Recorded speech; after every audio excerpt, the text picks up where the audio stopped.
RTD learning point YouTube online class में मैं Ashok Kumar sir आप सभी का स्वागत करता हूं। जो हमारी प्री बीएसटीसी और पीटेट का एग्ज़ाम है उसके लिए है जो हमारी लगातार हिंदी की, सामान्य हिंदी की, रीजनिंग की और जो जीके की क्लासें लगातार चलती हैं यानी चल रही हैं। और जो हम आपको प्रयास कर रहे हैं कि बेहतर से बेहतर आपको जो हम अच्छी शिक्षा दें, आपकी जानकारी को बढ़ाएं। इसलिए आप हमारी कक्षाओं को रोज़ाना देखें और अपने जो यार दोस्त हैं उनको भी शेयर करें, जिससे उनको हमारी कक्षाओं का लाभ उठाने का आनंद भी मिले। तो आज हम चर्चा करेंगे हमारे हिंदी में वाक्य शुद्धि के बारे में। किसके बारे में? वाक्य शुद्धि के बारे में। तो पहले हम ये जानें कि वाक्य होता क्या है। तो संरचना यानी कि जो संरचना की दृष्टि से पदों के संरचना की दृष्टि से पदों के सार्थक समूह को वाक्य कहते हैं। यानी जो संरचना किसी शब्द की रचना, उसके पदों के सार्थक जो दृष्टि से जो सार्थक समूह है, जो मिलकर के जो समान अर्थ निकलता है, उसे हम क्या कहते हैं? वाक्य। तो जो वाक्य है भाषा शब्दों में यानी भाषा के शब्दों के रूप में, भाषा के शब्दों के रूप में देखिए जो वाक्य शुद्धि किस किस में देखिए, जैसे संज्ञा, सर्वनाम, क्रिया विशेषण,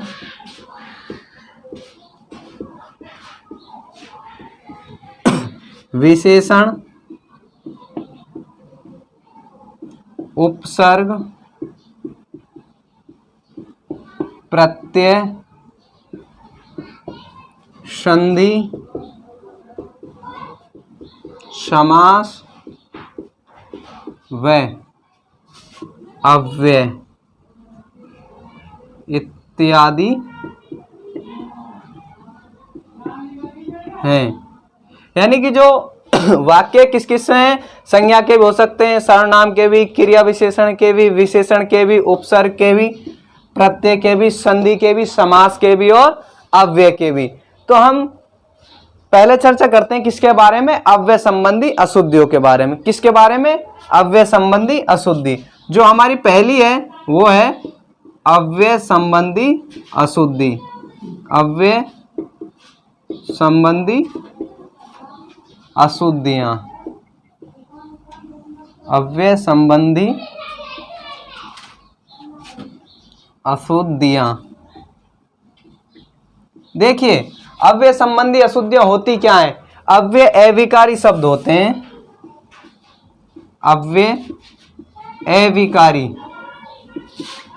अविकारी शब्द होते हैं। यानी कि अव्यय अविकारी शब्द होते हैं। अतः इनमें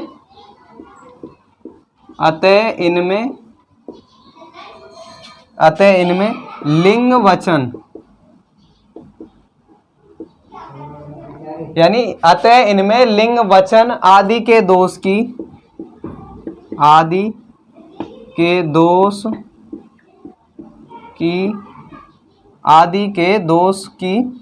संभावना यानी कि इनमें लिंग और वचन आदि के दोष की संभावना नहीं रहती।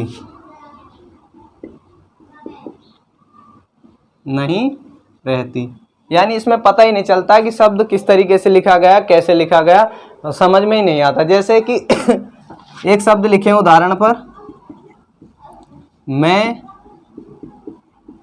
तुम चलेंगे। तो देखिए मैं तुम चलेंगे, तो इसको हम शुद्ध इस तरीके से लिखेंगे, मैं और तुम चलेंगे।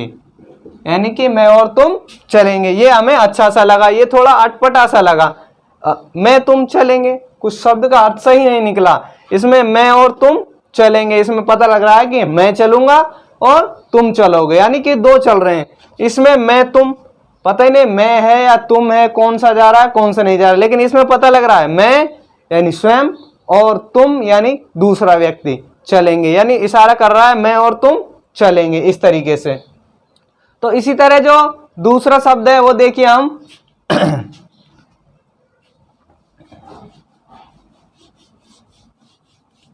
दूसरा उदाहरण लेंगे जैसे कि दूसरा है जैसे कि मुगल काल के दिनों में, मुगल काल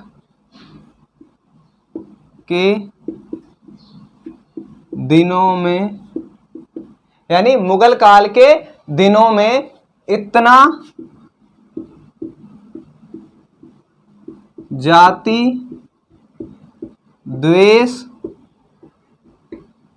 नहीं था। यानी मुगल काल के दिनों में इतना जाति द्वेष नहीं था। तो इसको हम कैसे लिखेंगे? मुगल काल में इतना जाति द्वेष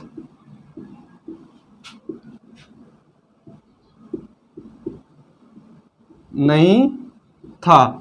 यानी ये शुद्ध होगा, मुगल काल में इतना जाति द्वेष नहीं था। तो ये हम आसानी से बोल सकते हैं। लेकिन इसमें देखिए मुगल काल के दिनों में कितनी पीछे चले गए पता ही नहीं। इसमें हमें मुगल काल, जब मुगलों का शासन आया उस समय के लिए कह रहे हैं कि मैं इतना जाति द्वेष नहीं था, यानी जातिगत भेदभाव नहीं था। ये हमारा क्या हुआ? अव्यय संबंधी अशुद्धियां। अब हम जो दूसरी अशुद्धि पढ़ेंगे वो है उपसर्ग संबंधी अशुद्धियां। अब हम दूसरी अशुद्धि के बारे में चर्चा करेंगे जो है हमारी उपसर्ग संबंधी अशुद्धियां।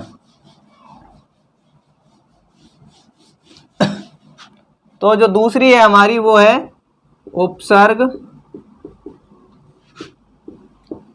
संबंधी अशुद्धियां। उपसर्ग आगे लगते हैं, उपसर्ग आगे लगकर परिवर्तन, परिवर्तन ये तो हम जानते हैं। जैसे कि उदाहरण ले लें हम, जैसे कि हम एक उदाहरण ले लें कि यह पुस्तक अनमूल्य है, यह पुस्तक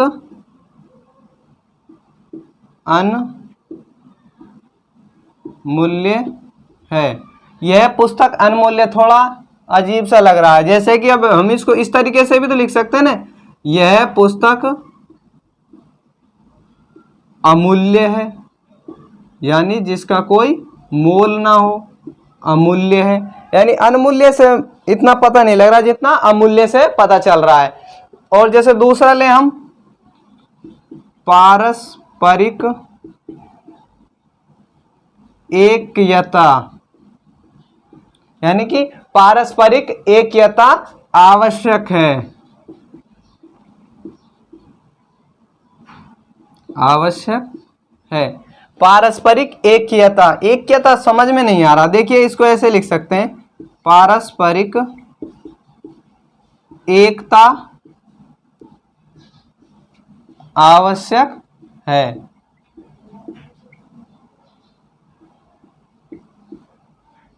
यानी कि एकता, एकयता थोड़ा अटपटा सा लग रहा है, एकता अच्छा सा लग रहा है, यानी सही ढंग से लग रहा है। इसी तरह हम अगली जो तीसरी अशुद्धि पढ़ेंगे वो है हमारी परसर्ग वाली। कौन सी है? परसर्ग संबंधी अशुद्धियां। कौन सी है? परसर्ग संबंधी अशुद्धियां।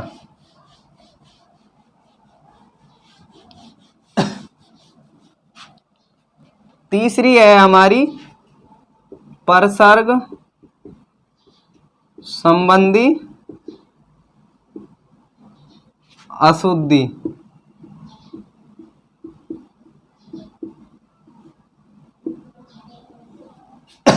देखिए परसर्ग संबंधी अशुद्धि कौन सी होती है? यानी परसर्ग से तात्पर्य है उन शब्दों से है जो संज्ञा शब्दों के बाद आते हैं। यानी परसर्ग से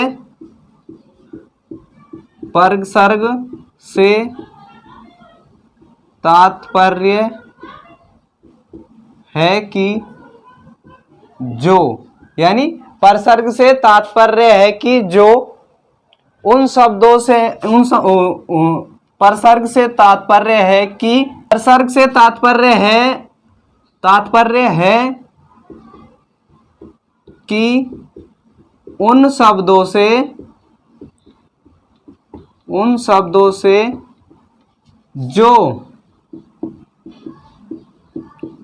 जो परसर से तात्पर्य है उन शब्दों से जो संज्ञा के बाद आते हैं, संज्ञा के बाद आते हैं, यानी कि जो शब्द संज्ञा के बाद आते हैं उनके बारे में परसर्ग के स्थान पर उससे मिलते जुलते होते हैं। परसर्ग के स्थान पर उनसे मिलते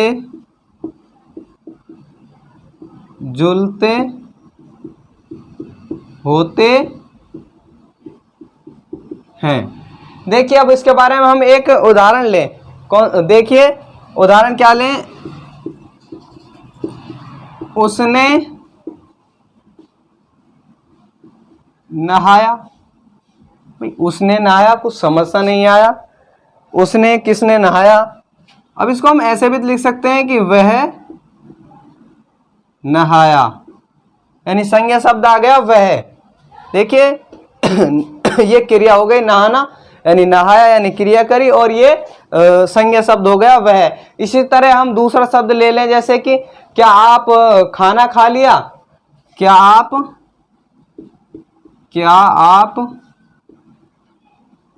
खाना खा लिया। तो क्या आप खाना खा लिया थोड़ा समझ में नहीं आ रहा, इसको हम ऐसे भी लिख सकते हैं, क्या आपने खाना खा लिया। देखिए कितना अच्छा लग रहा है, प्यारा शब्द लग रहा है। क्या आपने खाना खा लिया, अच्छा लगा। और ये क्या आप खाना खा लिया, पता ही नहीं किस तरीके से बोल रहे हैं। ये कहते हैं कि एक अनपढ़ व्यक्ति कहता है, जैसे अजीब अजीब सी बातें करते हैं ऐसा लगता है। जबकि ये नीचे वाला ऐसा है कि एक सभ्य नागरिक बोलेगा, पढ़ा लिखा शिक्षित इंसान, क्या आपने खाना खा लिया, प्यार से। इसमें क्या हमें प्यार दिखाई दे रहा है। इस तरह हमारा जो चौथा है वो है प्रत्यय संबंधी अशुद्धियां। चौथी कौन सी अशुद्धि है, प्रत्यय संबंधी अशुद्धि।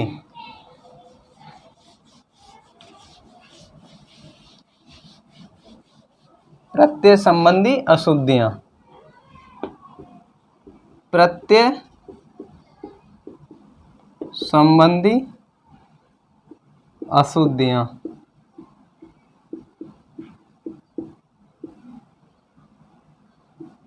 देखिए प्रत्यय क्या होते हैं, वो जो हमारे मूल शब्द के बाद में लगते हैं, यानी उपसर्ग तो मूल शब्द के पहले लगते हैं, और जो प्रत्यय हैं जो हमारे वो मूल शब्द के बाद लगते हैं। तो जैसे कि हम एक शब्द लिखें उदाहरण पर,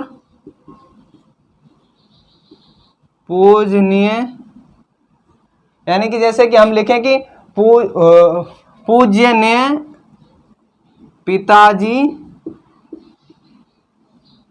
यानी पूज्यनीय पिताजी आगरा गए हैं, यानी आगरा गए हैं या घर गए हैं, कुछ भी लिख सकते हैं, आगरा गए हैं। तो देखिए पूज्यनीय पिताजी आगरा गए हैं। तो इसको हम दूसरी तरीके से भी लिख सकते हैं, जैसे कि पूजनीय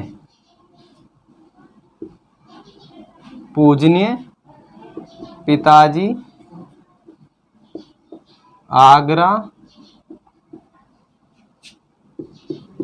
गए हैं।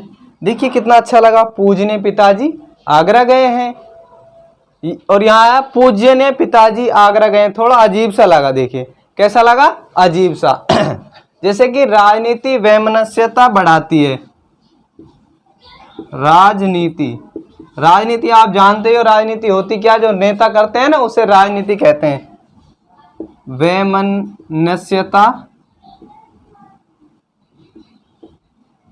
बढ़ाती है, यानी कि जो राजनीति है वो क्या है, वैमनस्यता बढ़ाती है। तो इसको हम ऐसे लिखेंगे, राजनीति वैमनस्य बढ़ाती है, यानी कि द्वेष बढ़ाती है। ता शब्द को हटा देंगे। तो ये हमारा कौन सा हो गया, प्रत्यय संबंधी अशुद्धियां। ये हमारा चौथा था, कौन सा, प्रत्यय संबंधी अशुद्धियां। इसी तरह हम अब अगले पर चलेंगे, वो है हमारी संज्ञा संबंधी अशुद्धियां। कौन सी है, संज्ञा संबंधी अशुद्धियां।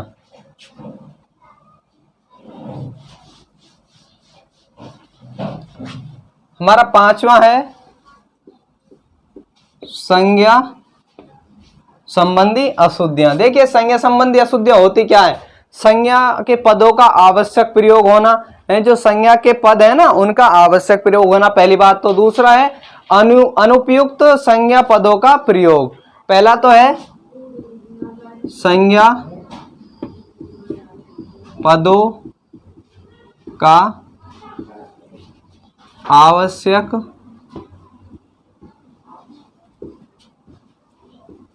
प्रयोग होना, यानी जो संज्ञा के पद हैं उनका आवश्यक क्या होना? प्रयोग। दूसरा है अनुपयुक्त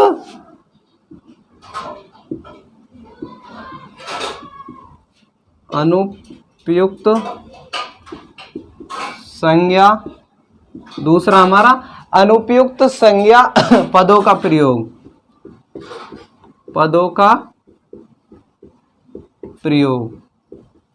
यानी कि ये दो हैं। देखिए अब इसके जो उदाहरण है उस पर हम चर्चा करें। जैसे कि मैं शनिवार के दिन व्रत रखता हूं। उदाहरण, मैं शनिवार के दिन व्रत रखता हूं। देखिए शनिवार के दिन व्रत रखता हूं, तो इसको हम ऐसे भी लिख सकते हैं, शनिवार है, दिन तो है ये तो पता ही है, तो इसको हम ऐसे लिख देंगे ना, मैं शनिवार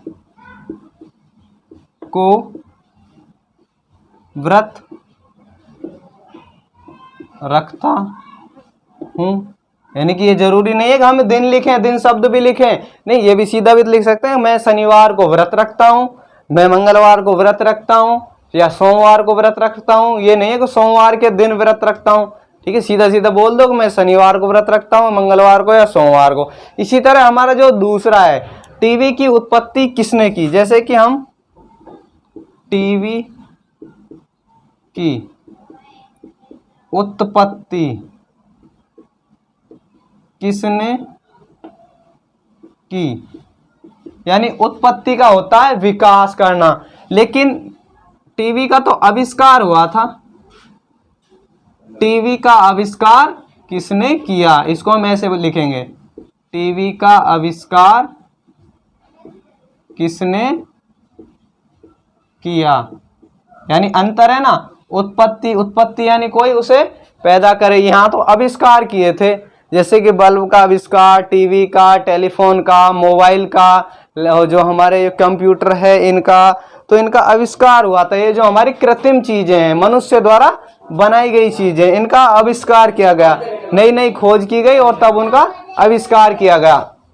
इसी तरह अब जो हमारी ये थी पांचवी संज्ञा संबंधी अशुद्धि, और हमारी छठी है सर्वनाम संबंधी अशुद्धियां। तो हम छठे नंबर पर चलेंगे, वो है हमारी सर्वनाम संबंधी अशुद्धियां।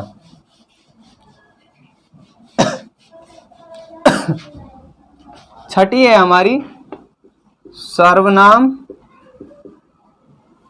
संबंधी अशुद्धियां। तो देखिए सर्वनाम संबंधी अशुद्धियां क्या है? संज्ञा के स्थान पर प्रयोग होने वाले शब्दों को सर्वनाम कहते हैं। तो जैसे कि हम उदाहरण ले कि प्रकाश और प्रकाश का पुत्र व्यस्त है, यानी कि उदाहरण लेते हैं, जैसे कि प्रकाश और प्रकाश का पुत्र यानी बेटा व्यस्त है। तो इसको हम ऐसे लिख सकते हैं ना,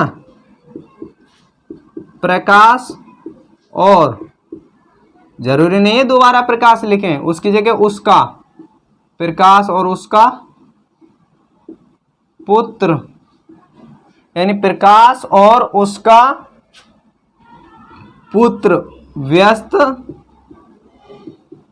है, यानी प्रकाश और उसका पुत्र यानी उसका बच्चा है, जो वो दोनों क्या है? व्यस्त है, किसी कार्य में लीन है, तल्लीन है। जैसे कि मैं तेरे को बता दूंगा, दूसरा शब्द, मैं तेरे को बता दूंगा, यानी मैं तेरे को बता दूंगा, यानी गुस्से में कहते हैं मैं तेरे को बता दूंगा। तो इसको हम ऐसे भी लिख सकते हैं, मैं तुझे बता दूंगा, यानी कि मैं तुझे बता दूंगा, यार तूने मेरे साथ ये धोखा किया है, आने वाले समय में मैं भी तुझे बता दूंगा। तो ये हमारा कौन सा हुआ, सर्वनाम संबंधी अशुद्धि। जो अब हमारी अगली है वो है विशेषण संबंधी अशुद्धियां, यानी संज्ञा या सर्वनाम की विशेषता बताने वाले शब्दों को विशेषण कहते हैं। यानी विशेषण किसे कहते हैं, जो या संज्ञा या सर्वनाम शब्दों की विशेषता बताए उन्हें विशेषण कहते हैं। तो अगली है हमारी विशेषण संबंधी अशुद्धियां। अगली हमारी जो 7वीं है वो है हमारी विशेषण संबंधी अशुद्धियां। तो देखिए इसमें हम उदाहरण ले, जैसे मन को लघु मत करो, यानी कि उदाहरण, मन को लघु मत करो।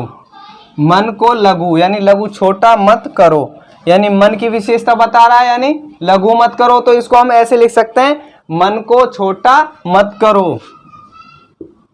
मन को लघु की जगह हम क्या लिख देंगे, छोटा, छोटा मत करो। देखिए एक तो ये हो गया। इसी तरह अब हम दूसरा कहें, जैसे कि दूध में कौन गिर गया, दूध में कौन गिर गया। देखिए दूध में कौन गिर गया, पता ही नहीं है कौन गिर गया। तो इसमें देखिए जैसे कि यह सबसे सुंदरतम पैंट है, यानी कि जो हम पैंट पहन रहे हैं ना, पैंट होती है, उसको यहां लिख दिया यह सबसे सुंदरतम पैंट है। तो इसको लिख देंगे यह सुंदर पैंट है, सुंदर पैंट है, यानी कि सुंदर, यानी कि सुंदरता दिखाई दे रही है उसमें, क्या है, सुंदर। सुंदरतम शब्द हटा देंगे, सुंदर आ जाएगा। और सबसे यानी कि इसकी वो बता रहा है, क्या कर रहा है, इसकी तुलना कर रहा है, तो यानी विशेषता बताई जा रही है विशेषण वाला। तो हम इसी तरह हमारा अगला जो होगा वो होगा कौन सा, कारक संबंधी अशुद्धियां। अगला है हमारा 8वां, वो है कारक संबंधी अशुद्धियां।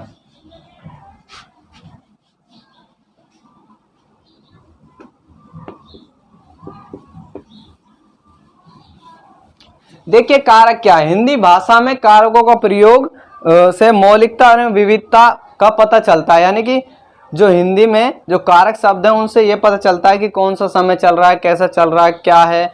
यानी कारक, कर्ता ने कर्म को कर्ण से, संप्रदान के लिए अपादान से अलग, संबंध काके की अधिकरण में पर कर, यानी कारक, कारक है जो ये जो कारक चिन्ह कर्ता ने कर्म को कर्ण से, ये इनसे पता लग जाता है। यानी हिंदी भाषा में कारकों के प्रयोग से मौलिकता एवं विविधता आती है। यानी हिंदी भाषा में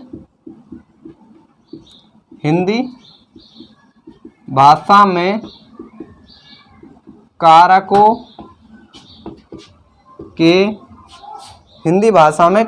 के प्रयोग से वाक्य में विविधता व मौलिकता आती है, विविधता व मौलिकता आती है। यानी कि क्या आती है, विविधता और मौलिकता। तो जैसे हम एक शब्द लें, उदाहरण, दानादार चाय। दानादार चाय तो हमने नहीं सुना, दानेदार चाय तो सुना है। क्या, दानेदार चाय, भाई दानेदार चाय यानी मोटे दाने, मोटे मोटे दानेदार चाय उसको कहते हैं। चाय जो चाय है ना, उसके दाने होते हैं, पत्तियों से दाने बनते हैं उसके छोटे छोटे बारीक बारीक से। जैसे कि अगला ले लें, इस पाठ को करो, इस पाठ को करो। भाई इस पाठ को करो, कौन से पाठ को करो, ये तो पता ही नहीं चल रहा। भाई यह पाठ करो, इसको हम ऐसे लिख सकते हैं, यह पाठ करो। इससे क्या पता लग रहा है, एक निश्चित चीज का पता लग रहा है यह है, यानी उसकी तरफ इशारा किया जा रहा है उस चीज की ओर। क्या किया जा रहा है? इशारा, यानी इस पार्ट को करो, यह पार्ट यानी इशारा, ये पार्ट करो भाई। और जैसे कि इस पार्ट को इसमें पता ही नहीं कौन से पार्ट के लिए बोल रहा है। अब है हमारा अगला कौन सा है? लिंग संबंधी अशुद्धियां। नवा है हमारा लिंग संबंधी अशुद्धियां। जो हमारा नवा है वो है लिंग संबंधी अशुद्धियां। देखिए लिंग क्या होता है? स्त्रीलिंग और पुल्लिंग, तो उससे संबंधित अशुद्धियां, यानी कि लिंग में पता चले कि जैसे कि मतलब कि स्त्रीलिंग का शब्द है या पुल्लिंग का शब्द है। इसका उदाहरण लें हम, देखिए तो इसका उदाहरण हम क्या लें? ताजमहल की सौंदर्य अनुपम है। ताजमहल की सौंदर्य अनुपम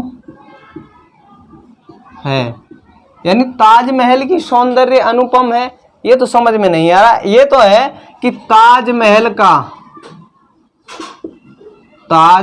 का सौंदर्य, यानी कि ताजमहल पुल्लिंग शब्द सा दिखाई दे रहा है,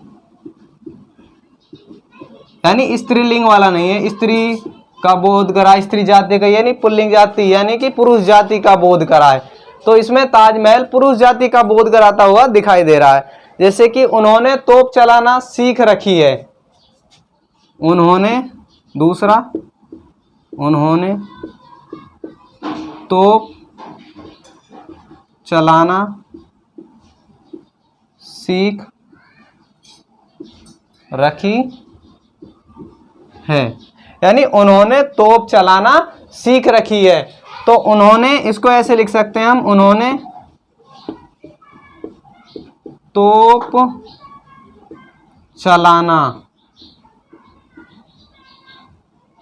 सीख, यानी उन्होंने तोप चलाना सीख रखा है, यानी कि जो वो हैं उन्होंने, यानी कि ये कई, एक नहीं कई लोग हो गए, यानी कि एक से अधिक, उन्होंने तोप चलाना सीख रखा। ये हमारा कौन सा हो गया? लिंग संबंधी अशुद्धि।